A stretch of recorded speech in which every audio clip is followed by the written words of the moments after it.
Vamos falar um pouco sobre o Blob Brush Tool. Tem um nome estranho, mas realmente é uma funcionalidade muito interessante do Illustrator. Ora, vamos então aqui regressar ao nosso Illustrator, vamos criar aqui um novo documento, como é normal nestes últimos vídeos, e vamos nos então concentrar aqui no Blob Brush Tool. Ora, à semelhança do que acontece com as outras ferramentas, neste caso se eu fizer um duplo clique, também tenho acesso aqui a este conjunto de opções, que nós ainda não vamos falar aqui, porque eu quero mostrar o que é basicamente o Blob Brush Tool. Ao contrário do que acontece aqui com o Paint Brush Tool, o que acontece é o seguinte: eu, se escolher aqui uma linha relativamente grossa e agora começar aqui a pintar, ok, vamos aqui escolher uma linha grossa, ok. O que vai acontecer então é o seguinte, reparem, eu vou ter aqui uma linha desenhada, não vou ter uma superfície desenhada. Aparentemente parece que eu tenho aqui uma superfície negra.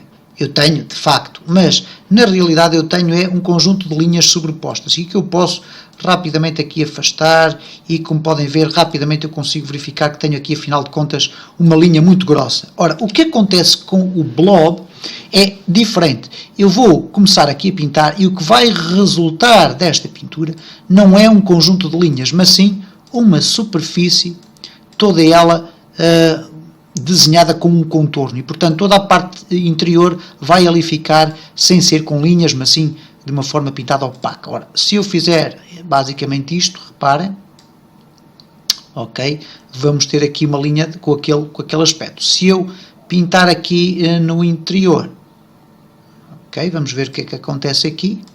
Vamos aqui selecionar e reparem, tenho então aqui a parte interior sem estas âncoras. Ora bom, há aqui alguns aspectos a salientar nas características do Blob Tool. Neste caso, eu vou aqui escolher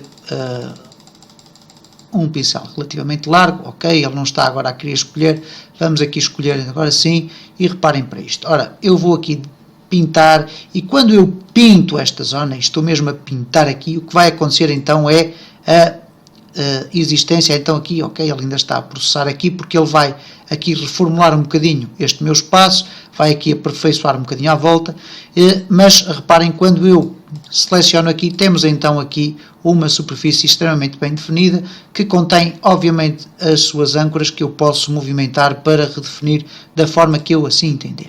E de repente quase fazia aqui uma bota. Ora, temos aqui esta parte de baixo que nós vamos eliminar.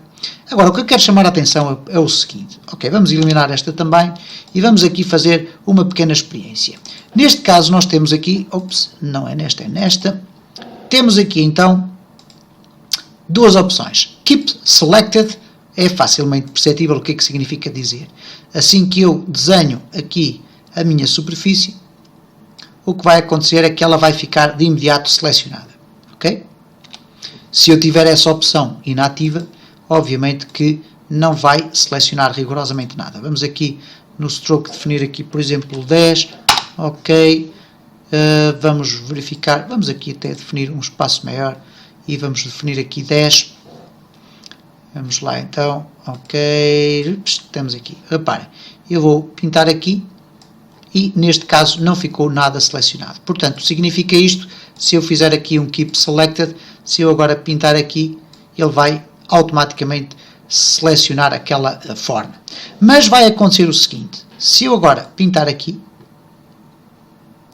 ok, ele vai selecionar aquela forma, eu vou aqui novamente mudar, por algum motivo ele continua a querer mudar aqui este meu aspecto, tudo bem, não há problema, vamos reduzir aqui para 0, ou retirar aqui a stroke, neste caso terá que ser pelo menos 1, ok, não há qualquer espécie de problema.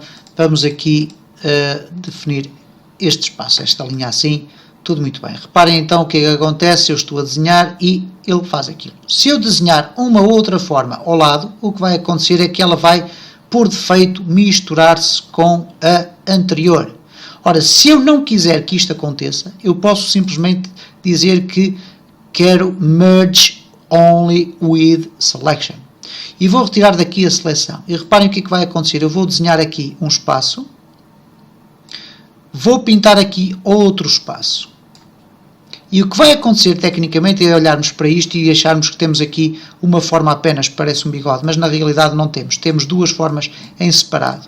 ok? E portanto esta opção pode ser selecionada aqui com um duplo clique e escolher o Merge Only with Selection, ou então se deixarmos inativa, ela vai se misturar com a forma que já existe. Temos depois aqui em baixo o Fidelity, que já vimos também no vídeo anterior como é que funciona. Quanto mais aproximado do Smooth ficar, mais rearranjo vai haver aqui no final do desenho.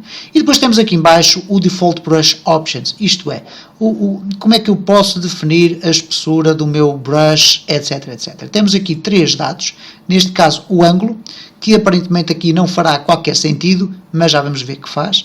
E depois temos aqui o Roundness, isto é, reparem como o ângulo faz sentido. Eu posso curvar ali. E agora reparem como é que está o meu pincel. Ele basicamente vai aqui colocar-se naquela posição que eu aqui defino. Nós podemos alterar os valores aqui, manualmente. Podemos também alterá-los diretamente aqui. Isto é, eu agarro aqui nestes pequenos handles e vou aqui redimensionar. Posso alterar a orientação rodando aqui este aspecto, ok? Há depois aqui um conjunto de dados que são importantes, mas que agora não é possível especificar com exemplos.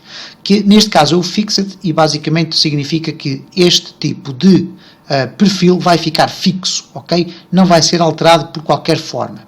Mas se eu alterar aqui para Random, o que vai acontecer, eu posso especificar aqui, vamos fazer aqui um pequeno exemplo, posso especificar aqui que o Random vai variar em 20 pontos. Ora, reparem o que é que vai acontecer quando eu for a desenhar. Se calhar aqui não vai ser perceptível, mas eu estou a fazer pontos únicos e reparem como eles têm diâmetros diferentes. Isto porquê? Porque eu selecionei aquela opção para me ir sorteando diferentes tipos de espessuras, ok?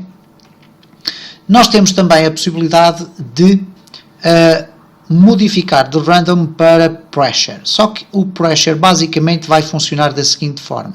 Só quando eu tiver uma tablet de desenho ligada ao nosso PC é que é possível nós obtermos resultados. Eu irei depois exemplificar com a minha tablet de desenho, neste caso uma Wacom Bamboo Pen, que permite então tirar partido desta pressure. E depois temos aqui o Stylus Wheel, o Tilt, ok? E tudo isto varia consoante a utilização de alguns equipamentos de hardware que eu neste momento não tenho aqui a capacidade de vos poder exemplificar.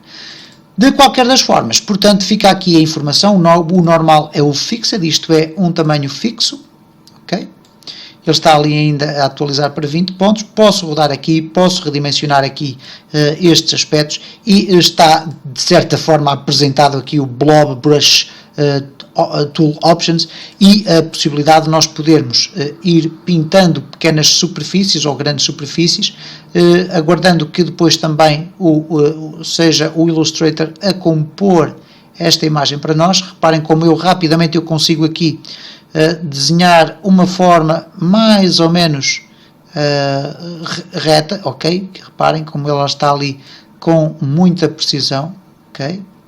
Reparem só, e estou com isto a utilizar o rato do meu computador, o mouse, não é? Se eu estivesse a utilizar a minha caneta com a minha tablet, obviamente que o grau de precisão seria muito maior.